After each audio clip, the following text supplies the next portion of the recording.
So, which studios will be cashing in on summer blockbusters? I spoke to Phil Contrino, Vice President of BoxOffice.com, to find out.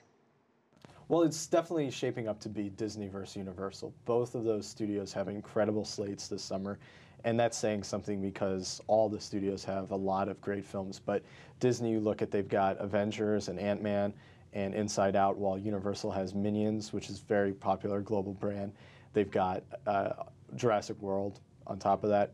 So, you know, it's going to be a massive summer for both studios.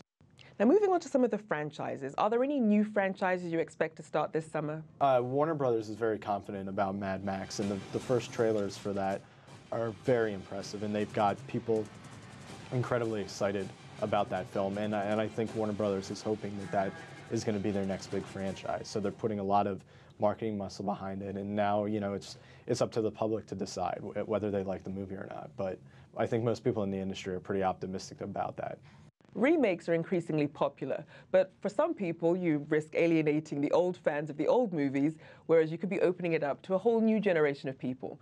What's that perfect recipe for getting it right? Well, it's hiring the right directors, you know, who understand the story and can deliver a product that the fans are going to love. Pleasing the fans is number one.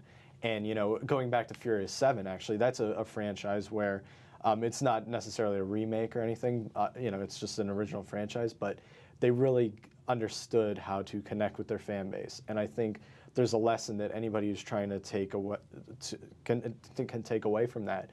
If you're trying to remake something, you know, get on Facebook, get on Twitter, and see what the fans want, and try to incorporate that as much as you can. Now, moving on to some of the new technology, is there anything that moviegoers can expect this season? One thing that's coming, it's not here yet, but it will be eventually, is laser projection, which is a next step in digital cinema. And that's going to be, it's really impressive because the picture quality is just staggering. The other thing is high dynamic range, which will start to roll out, you know, eventually, not right away, but in the next couple of years. That's something that'll be a big deal. Now, technology isn't always beneficial for everybody, and as we look at how more films are making it from the big screen to small screen so quickly, how is that impacting sales? Yeah, it's definitely a concern for the industry. There's no doubt about it, and you know, but a lot of theater owners have taken a pretty firm stance, and the movie studios have also taken a firm stance that when it comes to these, you know, movies that cost $200 million, you simply cannot put them on Netflix or Amazon right away, or you cannot make the same kind of money that you can from having a robust theatrical run. It just doesn't work that way. It's simply a matter of price point. If somebody watches a movie in the home and pays $6 for it, you don't know how many people are watching that movie. If somebody goes to the movie theaters, you know exactly who's there, and they're paying for it and they're watching it. So yes, people do spend a lot of time watching things on their phone or on Netflix or on Amazon, but they're still going to the movies, and they're still very enthusiastic about that experience. No fan of Avengers 2 really wants to experience that movie for the first time on their cell phone. You want it in a big theater with great sound and great visuals. As we look at some of the overseas audiences, just how big of an influence are they having on the sorts of movies that US studios are putting out? Oh, it's huge, you know, because studios are now in the business of making a global product more than they ever have been, because they want to hit that coveted $1 billion global mark, and they crave that, and they're aiming for it.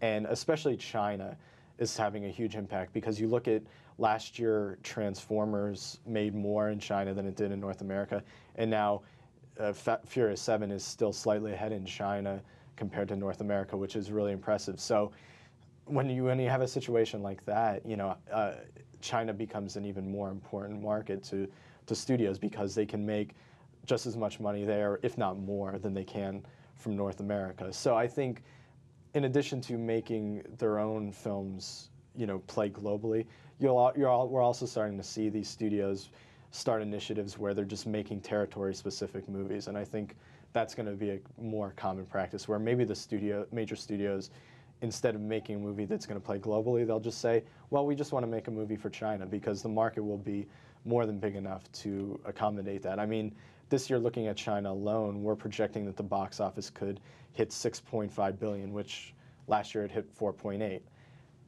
That's insane, you know, and it's well on its way to, you know, reaching North America levels.